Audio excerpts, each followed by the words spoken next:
Well, welcome to the 700 Club. Donald Trump dominated last night. The former president scored an overwhelming victory as the Iowa caucus kicked off the 2024 presidential race. Trump has held a massive lead for months, putting the focus on the tight battle for second place. CBN's Matt Gelka has more on the results.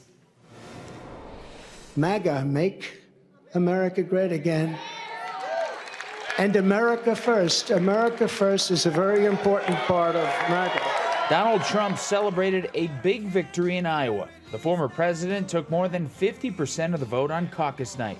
Rivals Ron DeSantis and Nikki Haley were neck and neck, but finished a distant second and third.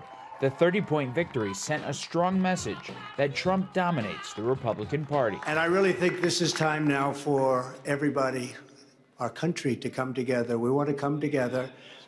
Whether it's Republican or Democrat or liberal or conservative, it would be so nice if we could come together. Florida Governor Ron DeSantis devoted a lot of resources to the Hawkeye state. Polls showed him fading in the run-up to the caucus, but he edged out Haley by 2 points for second with no plans to suspend the campaign. They were predicting that we wouldn't be able to get our ticket punched here out of Iowa. But I can tell you, because of your support, in spite of all of that they threw at us, everyone against us, we've got our ticket punched out of Iowa.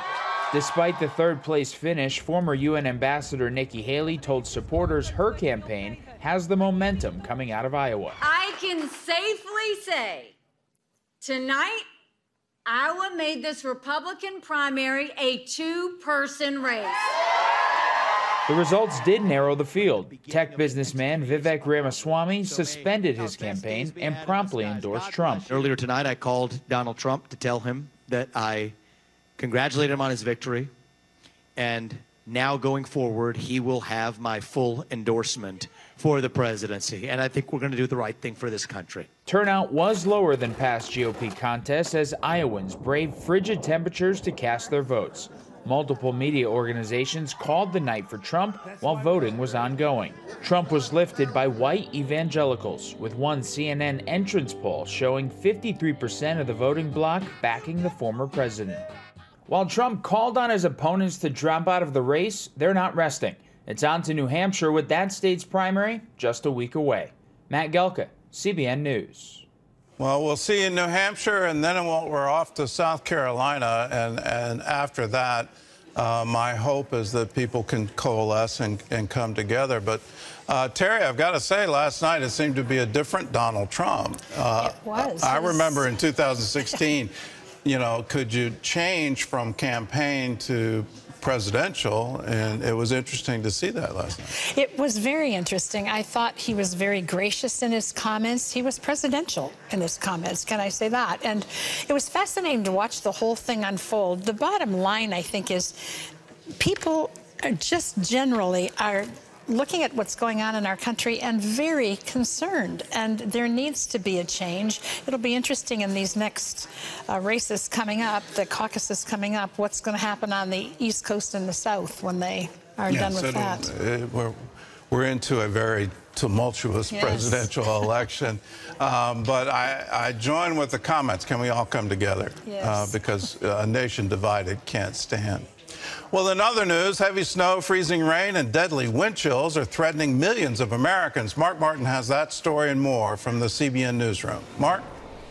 Gordon, Washington, D.C. is shut down today with all federal offices closed. The nation's capital could get up to 6 inches of snow. New York City, which hasn't seen snow in nearly 2 years, is expected to have about 3 inches. Meanwhile, wind chills might bring temps as low as 45 below zero in the Midwest and 10 below as far south as Brownsville, Texas. More than 1 million students are staying home as schools in Chicago and Detroit, all the way down to Dallas and Houston, are closed. Following up on the war in Israel, the IDF says the fighting in northern Gaza is over, and the battle in the southern city of Khan Yunis, a Hamas stronghold, is winding down. Hamas continues to launch rockets at southern Israeli communities. The terror group also released videos of 3 Israel hostages, first showing them all alive and then claiming that 2 of them died in IDF airstrikes. Meanwhile, Iran continues to provoke the specter of a wider war. The Revolutionary Guards launching missiles from Iran into the northern Iraq city of Erbil near the U.S. consulate, killing at least 4 civilians. Iran calls the strikes an attack on Israeli spy headquarters and anti-Iranian terrorist groups. Also, a missile fired by Yemen's Iranian-backed Houthi rebels did minor damage to a U.S.-owned commercial ship in the Red Sea.